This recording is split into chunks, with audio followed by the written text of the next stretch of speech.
It's August 13th, and the strange side of history awaits. Today, we have a warship swept onto land, a restaurant visit that triggered mass evacuation, and a city that woke up to find itself divided overnight. Let's begin.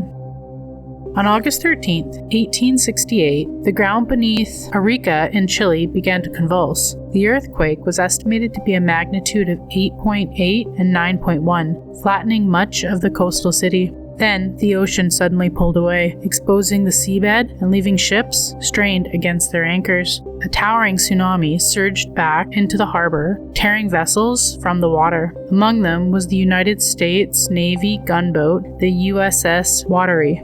The wave lifted the warship and carried it nearly 400 yards inland before setting upright into the desert sand. When the water vanished, the crew discovered the ship stranded of a ruined landscape. Miraculously, only one crew member died. Because the Waterly remained largely intact, it became an emergency refuge where survivors received food and medical aid. The ship was never returned to sea, and the hull was later used as a hotel and a hospital until another tsunami destroyed it in 1877.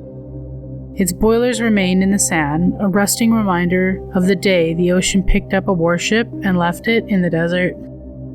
On August 13th, 1878, restaurant owner Kate Bionda died inside a city that did not yet understand what had killed her. Days earlier, a man had slipped away from a quarantined steamboat and entered her Memphis, Tennessee establishment. He carried yellow fever, but no one could see the true killer that followed him: mosquitoes. At the time, physicians blamed contaminated objects, human contact, and poisonous air. When Bionda became Memphis's first locally infected victim, officials burned her bedding, sealed her restaurant, and disinfected nearby buildings. But the insects were already everywhere. Within 1 week, more than 100 cases appeared, panic consumed the city, and of Memphis's 47,000 residents, more than 25,000 fled. Among those who remained, approximately 17,000 became sick, and more than 5,000 died. The epidemic left Memphis bankrupt. Engineers rebuilt its sewers and drained the standing water, believing they were removing the deadly air. Without realizing it, they were destroying the mosquitoes' breeding ground. Kate's death had nearly emptied an entire city, but it also forced Memphis to rebuild itself from beneath the ground.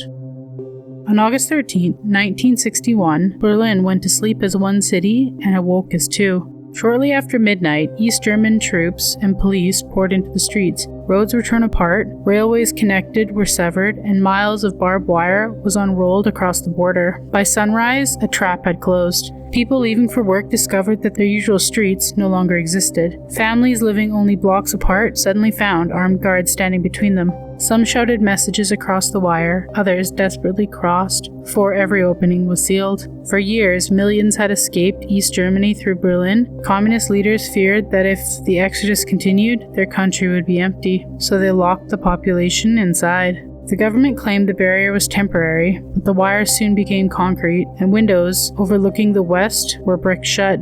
Guard towers appeared, and soldiers received orders to stop anyone attempting to escape. The Berlin Wall would stand for more than 28 years.